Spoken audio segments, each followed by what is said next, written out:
welcome to episode 29 of Talk to the Chip. Yeah, we are in Resonance today, Resonance Studios. Yes, we're recording it at Resonance FM in Risborough Street, which is very exciting and very professional.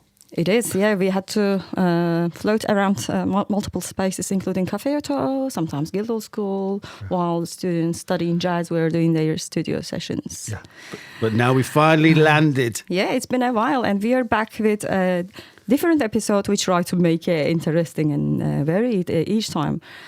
This one is quite interesting because we have a pioneer of sound engineering, we can say a technician, but also someone who composed electronic music. So, Yes, so we're going to look at a piece by Marino Zuccheri. That's a very good pronunciation. Thank you very much. Grazie. Grazie mille.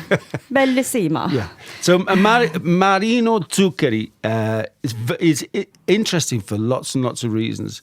But one of the most important things about him from our point of view is that he was, in big inverted commas, the engineer at the RAI Studios that was set up by Luciano Berio and Bruno Maderna. So this was basically Italy's answer to the Group Research Musical Studios in Paris and the Electronische Musik Studio in WDR. And we can also say radiophonic workshop on its own right, but this one was, I'm guessing, more in line with the first two you mentioned, yeah. Yeah, well, it's interesting because it kind of plays a little role in between them all because, of course, the studio in Paris was all about musique concrète. And the WDR was electronische music. Absolutely. And the RAI studio wasn't really involved in that sort of dichotomy between those two roles, those two styles, because it was using electronic stuff and pure electronics, and it was using recordings as well, particularly the recordings with Kathy Berberian. Yeah, we mentioned actually this earlier when we covered Visage from Berio, and this time, we are back with this, the technician and the work, Parete, 67. This studio, in a way, we can say marked what we can call electroacoustic music. I mean, Gesang der Jüngling, when Karl-Heinz Stockhausen composed that, he did combine music concrete and electronic music, purely electrically generated waveforms in the end.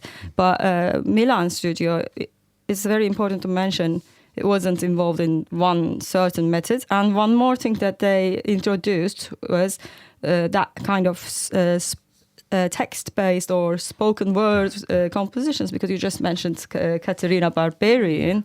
So in that sense, they had their own method, and they got visitors from United States, also including John Cage himself. John Cage. Well, this is very important for Zuccheri for his career, was that he was being the engineer there. Meant that he'd worked in all these different spheres of electronic music with all these different people, different composers from all over the world, and so he had the style of all of it really under his fingers. Amazing, you know. And it was also interesting that there is a direct comparison with the Radiophonic Workshop in London. Was the Radiophonic Workshop was set up for radio plays and for dramas and stuff. And this is something that they also did in Milan. So that there is kind of links between all of the big electronic music studios of the 60s from in Milan. So it's a really important place. And right in the middle of it, the one person that was involved in every single one of these pieces was Zuccheri, because he had, as the engineer, he was the engineer there for 28 years, from 1955 to 1983. Wow, yeah.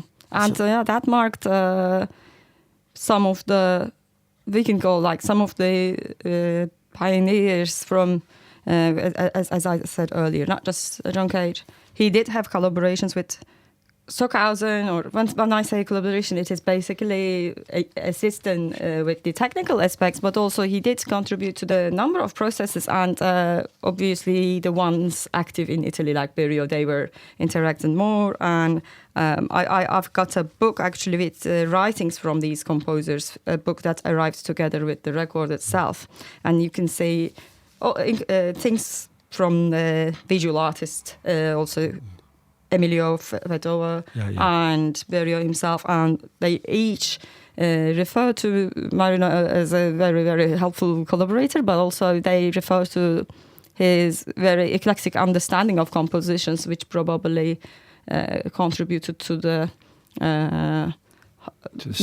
style exactly of this piece we are discussing today.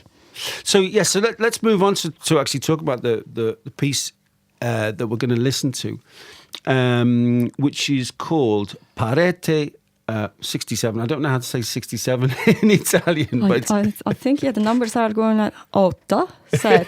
I'm not sure. I mean, we will just. So it's Parete 67, and it's from the year 1967, and Parete means wall, and where it comes from, it's the sound aspect of an installation for the Montreal Expo in 1967, and what it was a very important and renowned Italian painter, visual artist, called Emilio Vedova.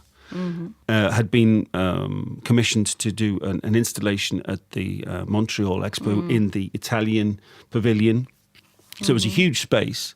And he'd worked previously with Luigi Nono. And Luigi Nono had worked a lot at the RAI studios in Milan. And so Vedova asked him to contribute, and Luigi Nono wasn't available. So he'd passed the work on to the guy that was basically the engineer. But by this point, by 1967, Zuccheri had been working there for 12 years, and had done lots and lots of recordings with Luigi Nono. So had a huge archive of material to work from, and of course all the techniques. Yeah.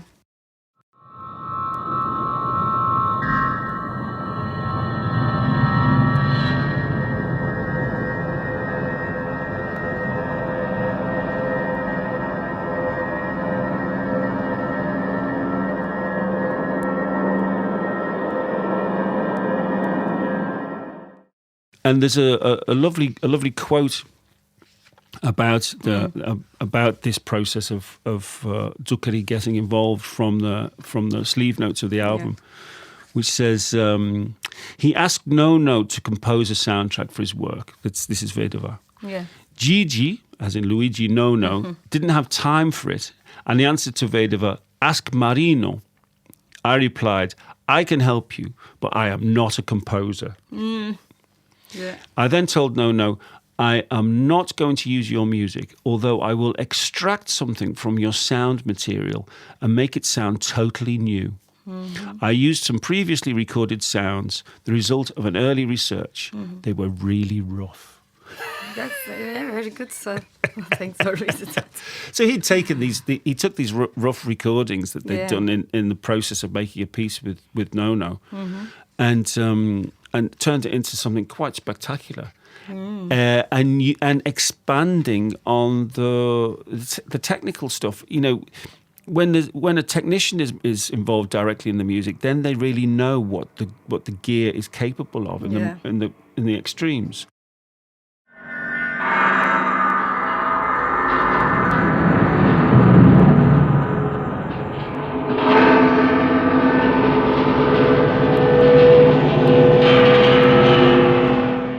And so part of the story of the creation of this piece is a 30-meter tape loop. Yeah. Enormous. Amazing. Yeah.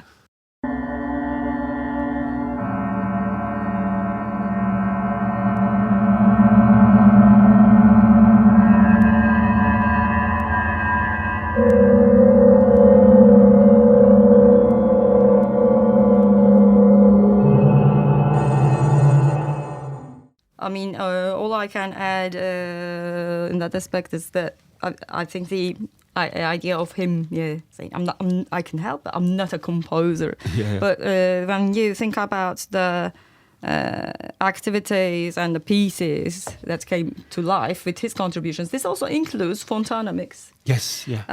Like when John Cage's Fontana mix, yeah. Yes, John Cage's Fontana mix and a number of things from Maderna and Berio themselves.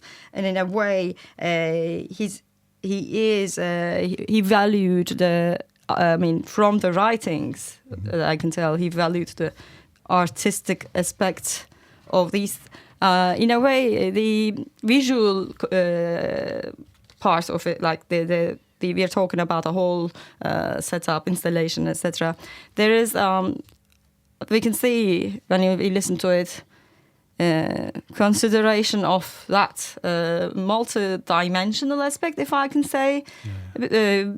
I think that's part of the graphics and drawings of the technical assets in the studio, but also the way he could picture the processes, not just the technical aspect, but like aspects of dynamics. And in a way, I can say delivering like an artistic spectrogram. This is just a very cheesy way to call it. Maybe that's something I just came up with now. I'm thinking, and that's why, like, when you listen to the whole record, it also flows in a very engaging way. You have the experimental nature of things, but like I'm happy you mentioned the physical aspect, like the whole tape loop, and but it's really like there's like an absorbing nature of it, where the record absorbs you, but also you are like absorbed by the sounds. It's like that kind of traveling of the sounds. Well, it creates a space, doesn't it, that invites you to enter it.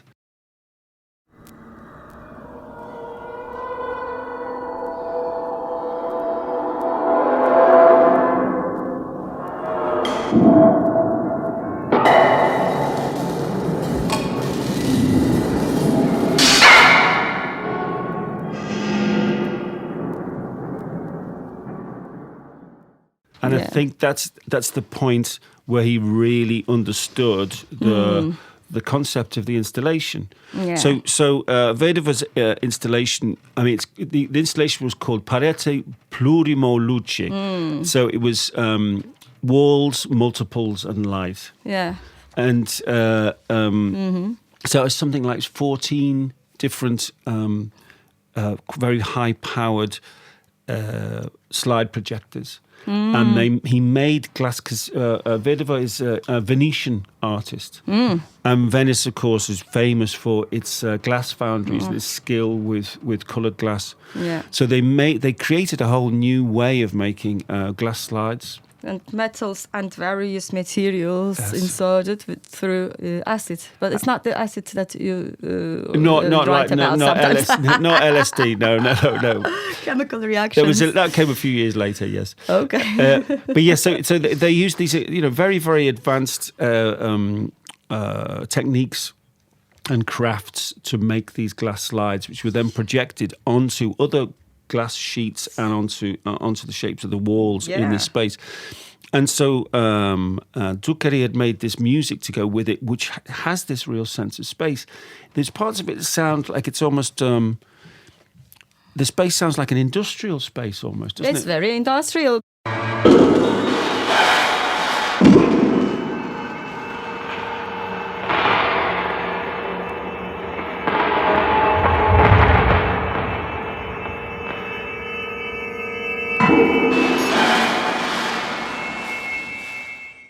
It's not over the top, but together with the moving drones, you have got moments of like splashes where like the noise.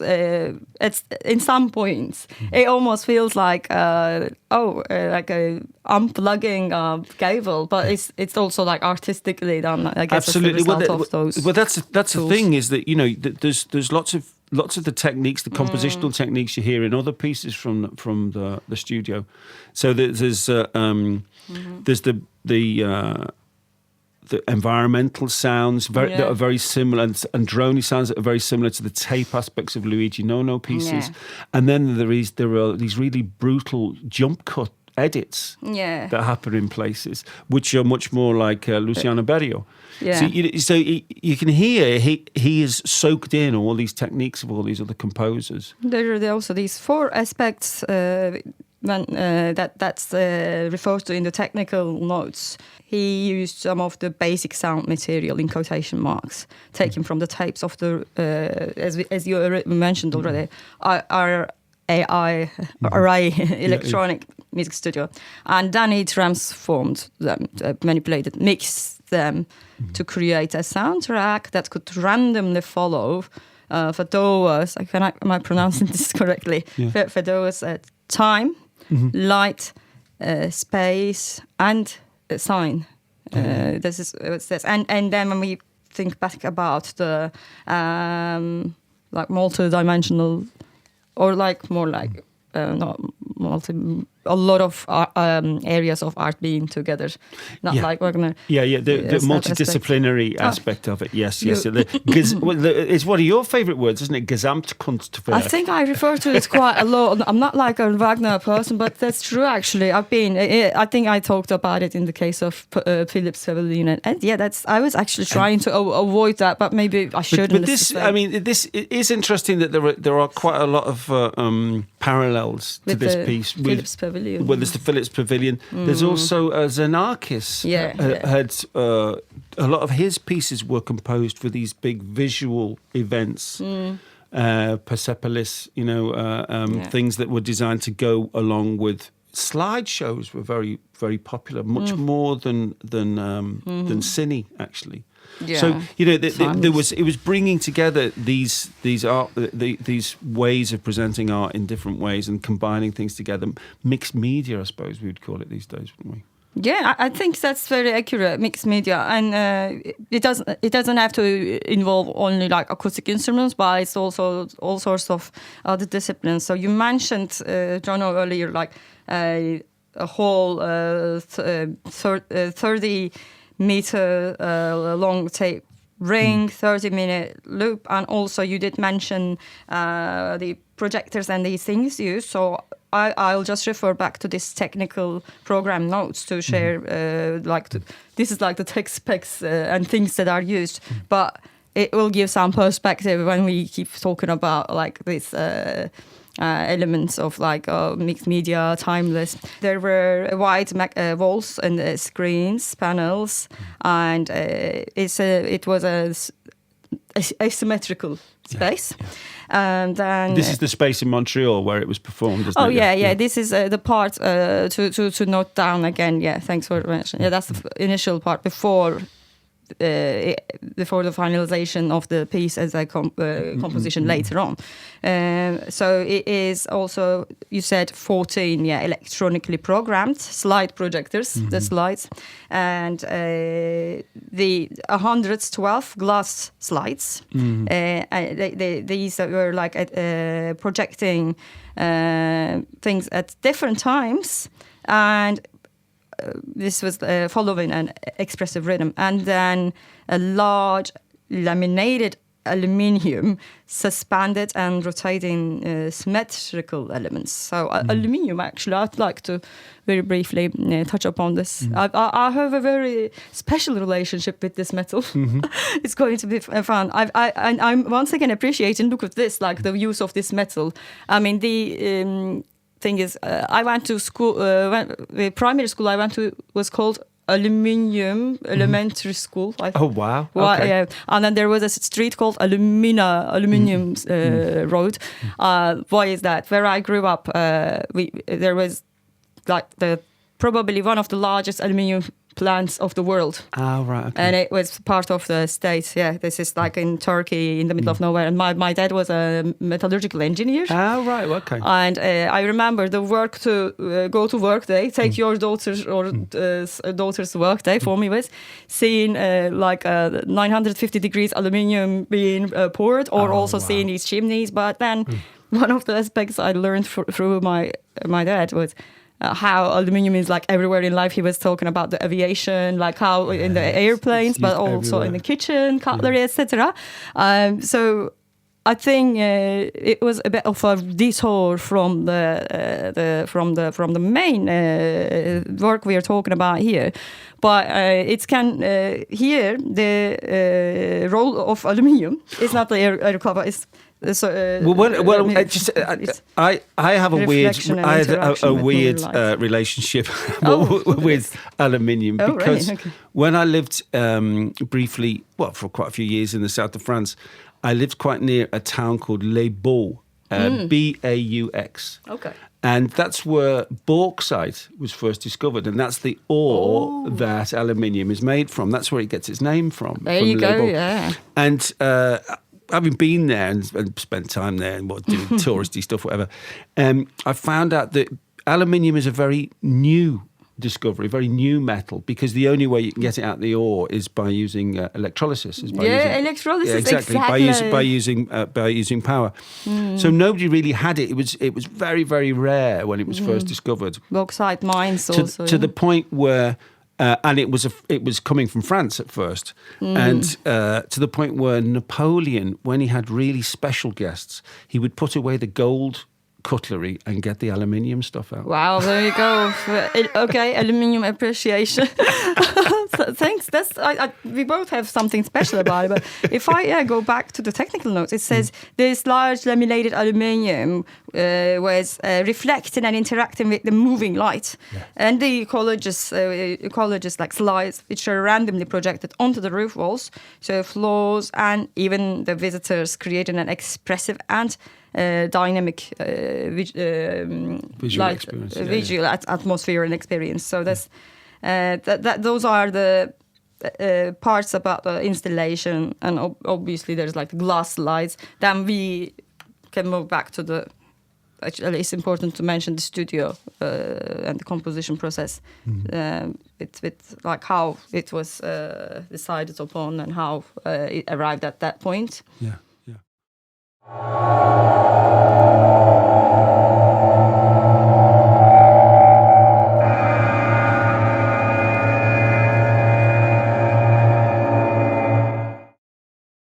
We will continue our discussion of Zuccheri's work in episode 30 of Talk to the Chip. Links to all the pieces mentioned in this podcast and to our sources will be included in the text with the podcast. Meanwhile, we'll play out with an excerpt from Luciano Berio's Visage, which was engineered by Zuccheri and which we featured in episode 18 of Talk to the Chip.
Non te posso